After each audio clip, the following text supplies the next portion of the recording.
Can you tell me which book it is I should be trying to get published first? My name is Gina. I'm an author, editor, publishing professional. I help you make your writing better. No, I can't answer that for you. A lot of people will come into my comment section asking things along this line. And this line specifically says, is it better to play it a bit safe on the first book or should I do the opposite? And I can't answer these things for you.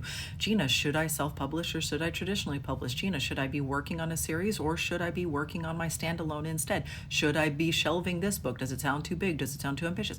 And I don't know.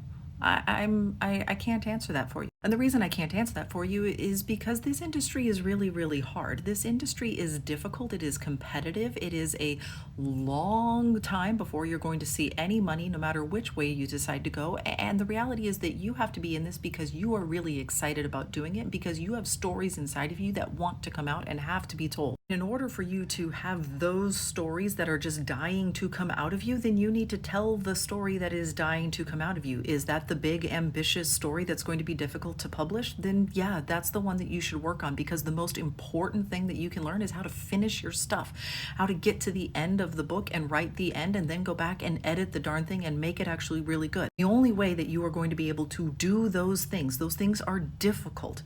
The only way that you are going to be able to convince yourself to sit in that chair with your hands on that keyboard and finish that project is if you are really, really jazzed about it. If you are super excited about getting that story told in the way that you see it in your head. So if you start coming in here and listening to just my advice and doing what I tell you to do, and you're like, oh, Gina said that I have to write this type of book, and so I guess I'm going to go write that type of book, you're never going to finish. You're never going to be excited about it. And if you do somehow manage to slap the darn thing together and luck your way into some representation at that point, you're going to be like, ugh, I hate this. Why did I want to be a writer again? This business is too hard to do something that you're not excited about and that you are not enthusiastically invested in finishing and seeing out in the world.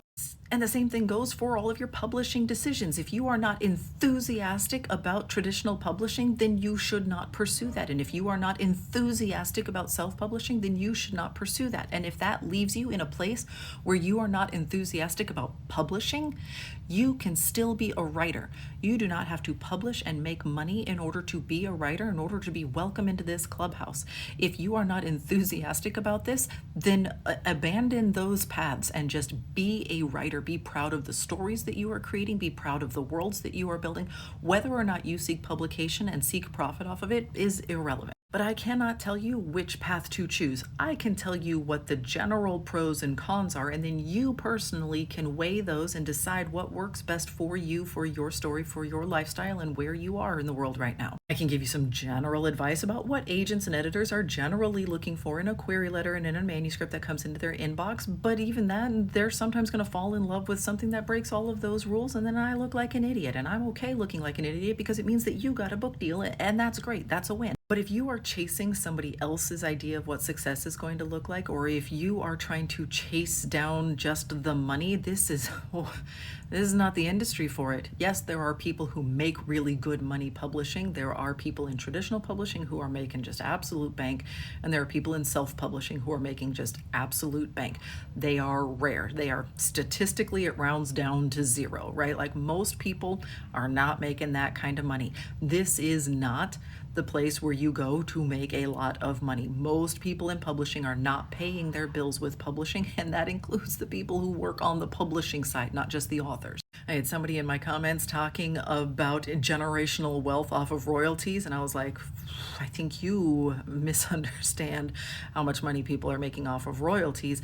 And then they brought up Prince and his estate, and it was like, oh no, you definitely misunderstand how much people are making off of royalties, because I can tell you rock stars make a lot more than authors. Even the most rock starry authors are not making rock star money, right? Like, this is not an industry in which you are going to get rich quick, and you likely are never going to get rich at all. So why do people do this? Because they have to, because they love to, because they have a story inside of them that is yearning to get out. And if there is some other type of creativity and some other type of art that is yearning to get out of you, then do that instead, or do both at the same time. But you do not have to chase down what I say the path is, because I don't know the path. I don't know what you need. I don't know what you want. I don't know what's going to fit for you. You have to make those decisions for yourself. When it comes down to it, the story that you love and that you are excited about is the one that is going to shine through and is going to be the best. And to hell with whatever advice I gave you.